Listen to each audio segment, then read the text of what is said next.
మంది హోమ్ మినిస్టర్గా చాలా మంది చేశారు, మగవాళ్ళు కూడా చేశారు. మాధవ్ రెడ్డి గారు, వసంత నాగేశ్వర గారు, చాలా పెద్ద పెద్ద లీడర్స్ హోమ్ మినిస్టర్గా చేశారు తెలంగాణలో కలిసినప్పుడు. తర్వాత కూడా ఇక్కడ మా ఏరియాలో చినరాజప్ప గారు, అందరూ హోమ్ మినిస్టర్ చేశారు. వాళ్ళందరి దగ్గర కూడా మేము ఎంత కలిసి పనిచేసాం.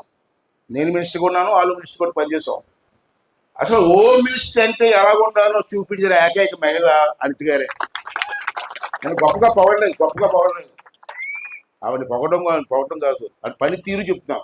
కొంచెం నిర్మోహమాటంగా మాట్లాడడం, ఏదైనా చెప్తే తొందరపడి పనిచేయడం కాదు.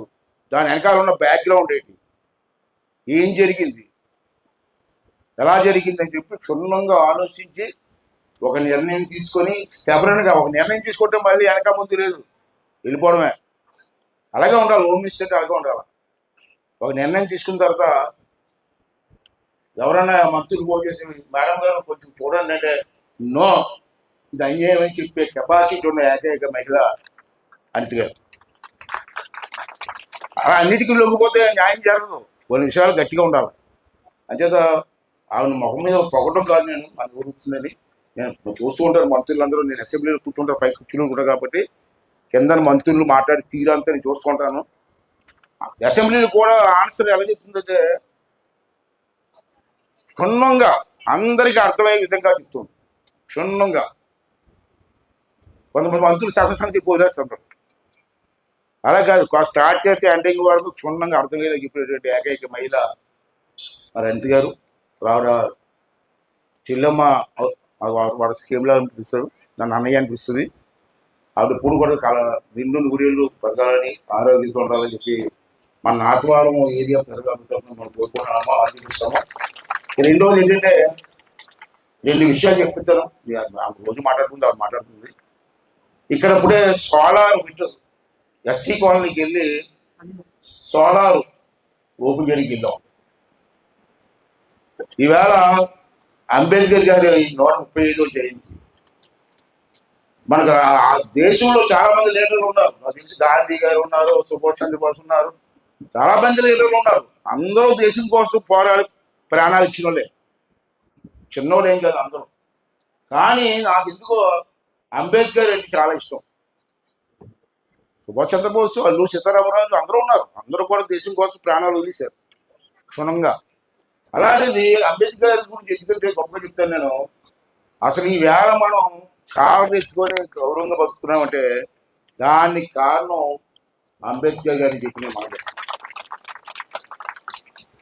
దేశ స్వతంత్రం కోసం చాలా మంది ప్రాణాలు ఇచ్చారు ఆ రోజుల్లో. ఈవేళ మన ఊరి కోసం మన ప్రాణం, కానీ ఆ దేశం కోసం ప్రాణాలు ఇచ్చిన మహానుభావులు.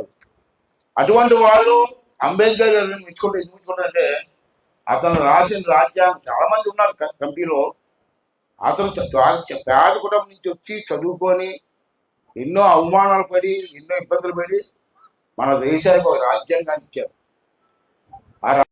చట్టబద్ధత కల్పించే మన రాష్ట్ర రాజధాని అమరావతికి చట్టబద్ధత కల్పించే బిల్లు కూడా మన గౌరవ స్పీకర్ గారి హయాంలో ఈ రోజు రావటం, దానికి మనందరికీ చట్టబద్ధత కల్పించడం, అటువంటి మహత్తరమైన ఘట్టంలో కూర్చోవడమే కాకుండా ఈరోజు సార్ స్పీకర్గా ఉన్న సమయంలోనే మనందరం ఆనందించేటట్టుగా, వాళ్ళు బయటకు ఆనందపడిన లోపల ఏదో చిన్న భయం కలిగేటట్టుగా ఉన్నా కూడా మహిళా రిజర్వేషన్ బిల్ ఈ రోజు మనందరికీ కూడా రావటం నిజంగా శుభపరిణామం. నిజంగా నేను ఆ విషయంలో అయ్యన్ పాత్ర గారిని మెచ్చుకోవాలి. ఎందుకంటే తను ఉన్నారు కదా, నేను ఒక్కరిని చేస్తున్నాను కదా రాజకీయం, ఇంకెంతమంది చేస్తారు అనుకోకుండా ఈరోజు అమ్మని కూడా బయటికి పంపించి రాజకీయంగా ఈరోజు అమ్మని కూడా బయటకు తీసుకొచ్చి రాజకీయంగా ముందుకు నడిపించడమే కాకుండా ఇంట్లో బిడ్డలను కూడా రాజకీయంగా ముందుకు నడిపించడం. సాధారణంగా రాజకీయ నాయకుడు ఎలా ఆలోచిస్తారంటే, నేను కష్టపడుతున్నాను సరిపోదా, ఇంకా నా కుటుంబం కూడా కష్టపడాలా అనుకుంటారు. కానీ నర్సీపట్నానికి ఏదో రాసి పెట్టుంది అయ్యన్న పాత్ర గారికి నర్సీపట్నానికి మధ్యన అనుబంధం. ఆ అనుబంధం ఈరోజు అయ్యన్న పాత్ర గారు ఒక్కలే కాకుండా ఇన్ని సంవత్సరాల నుంచి రాజకీయం చేయడమే కాకుండా కుటుంబ సభ్యులందరి గురించి అందరూ కూడా బయటకు వచ్చి ఈ నియోజకవర్గం నుంచి పాటుపడడం, నియోజకవర్గ అభివృద్ధి గురించి పాటుపడడం అనేది నిజంగా మీ అందరి అదృష్టం, మనందరి అదృష్టం కింద భావించాలి.